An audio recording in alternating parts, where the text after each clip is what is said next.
Secrets to become wealthy on minimum wage. Hi there, it's Luigi, and welcome to Catapult Capitalism, your guide in making smart financial moves for your future. If you enjoy watching our videos, feel free to like, subscribe, and hit that notification bell so you get updated whenever we upload a new video. In today's video, we will share with you some of the secrets of how to become wealthy even when you are on minimum wage. So if you're interested to find out, keep watching.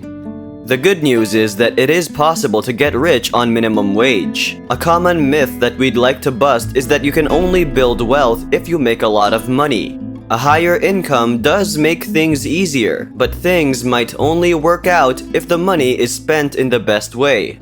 If you follow the news, you probably know a few rich people who went bankrupt because they spent too much. First of all, if you want to get rich, you need to earn more than you spend and save the difference. Even though it's hard to get rich on a low income, it is possible to do so with a few changes. Invest, no matter how little. When you're on minimum pay, investing isn't that straightforward. Even before you consider investing, there are several costs to consider, such as bills for utilities, food, housing, transportation, and healthcare.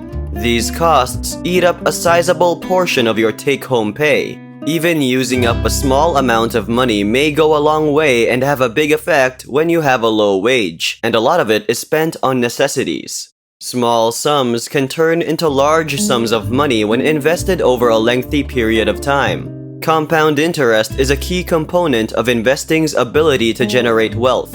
This is when your interest is doubling or tripling year after year, allowing you to accumulate more money in your account.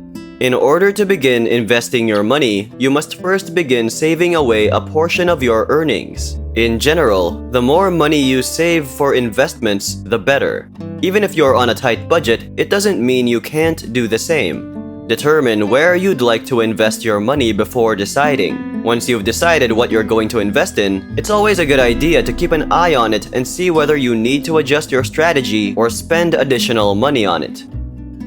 Begin as soon as possible.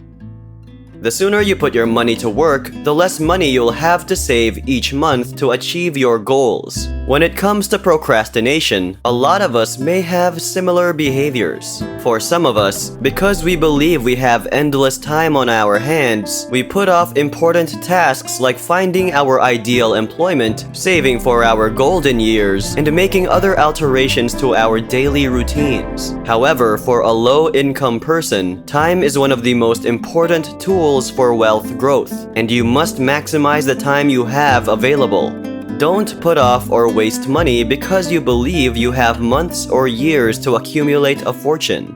When it comes to saving for retirement, don't make the mistake of believing that you don't make enough money or that retirement is too far away. In the long term, even the tiniest savings may have a big impact. So regardless of your age or income, now is the perfect moment to begin saving for the future. Even a few months might have a huge impact on your financial objectives if you don't get started sooner rather than later. When you're starting out, you may not make a lot of money, but you have one thing going for you: time. Time allows you to save money in a way that's both fun and rewarding. Frugality is a virtue, not a vice. Frugality is sometimes misunderstood, yet all it really entails is being mindful of your spending and money management. Sometimes it's not that people aren't producing enough money, it's that they don't know how to keep their money. Frugality allows you to distinguish between what you really need and the things you only just desire, saving you money on items you don't need. One of the most effective techniques for achieving financial independence and retiring early is to practice frugality. When you're on a tight budget, you need to be extra careful about how you save money, but that doesn't mean you can't have a decent lifestyle. As it turns out, this is how many people see it, unfortunately. It's possible to have a wonderful life and save money at the same time. Yes, it is possible to enjoy life even if you have a little salary, as long as you are prudent. Streamlining costs. While it may sound simple to figure out where you're overpaying and how to cut back, it can be difficult to overcome long-standing spending patterns. It is possible to minimize your spending so that you may devote more money to your goals and less to things that do not enhance your life or financial status. You'll be better able to save for the major things and develop genuine wealth over time if you decrease your outflow and increase your allocation to financial objectives. To save more money, you need to cut back on your spending if you can't afford to do so. Consider cutting back on non-essentials such as dining out and entertainment to save money. Your fixed monthly expenditures such as cable and phone service can also be reduced. You may save additional money by canceling subscriptions you no longer need, dining out less frequently, and allowing yourself a grace period when you want to buy something rather than getting it immediately. Goals that are well thought out can help you. To attain your financial objectives, it is important to have a clear plan in place, and this can be accomplished by setting goals. In addition, they provide a source of inspiration. Using a good goal framework will help you achieve your objectives more quickly. Be precise, quantifiable, attainable, and reasonable in order to achieve this goal on time. Having a goal that meets all 5 of these characteristics increases your chances of achieving your goals. Financial goal setting is all about figuring out exactly what you want in life. Things may and do change, so it's important to keep track of your goals. Long-term or short-term, they can be either way.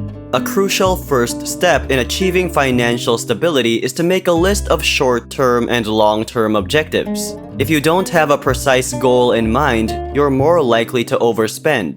As a result, you won't have enough money to cover unanticipated expenses or even retire. When you plan ahead, you have the opportunity to think about what could happen and do your best to be ready for it. Your life and ambitions should be constantly re-evaluated so that you can adapt to the inevitable shifts in your circumstances. You can formally examine, update, and review your progress from the previous year's financial goals with the use of an annual financial planning procedure. If you've never made a plan for your financial future, now is a good time to start. Budget your money wisely, and then follow through with it.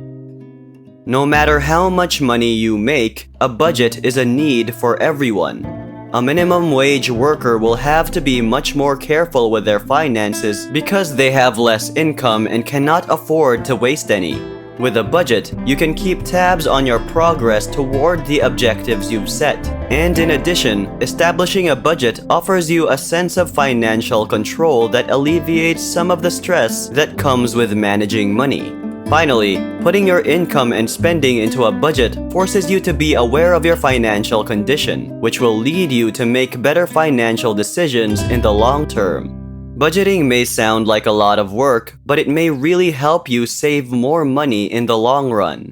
Having a budget is critical because it allows you to see precisely where your money is going and open your eyes to the possibilities. If you don't have a budget in place, you might find your spending getting out of hand. Another thing to take note of is that it's possible to incorporate your savings objectives into your budget and accomplish them instead of saving what's left over each month without a specific plan in place.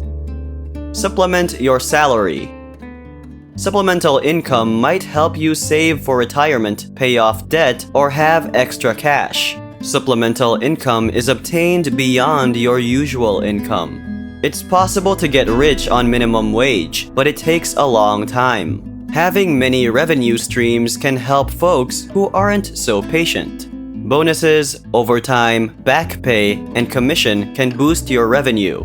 Supplemental money can mainly come from side jobs. This might involve freelancing, part-time employment, or launching a business. Whatever path you take, you may provide your budget a solid cushion and improve your financial situation much faster. And that's it for today's video. If you enjoyed this video, don't forget to like, subscribe, and hit that notification icon so you can be notified whenever we upload new videos. Thank you so much for tuning in to Catapult Capitalism, and we'll see you later.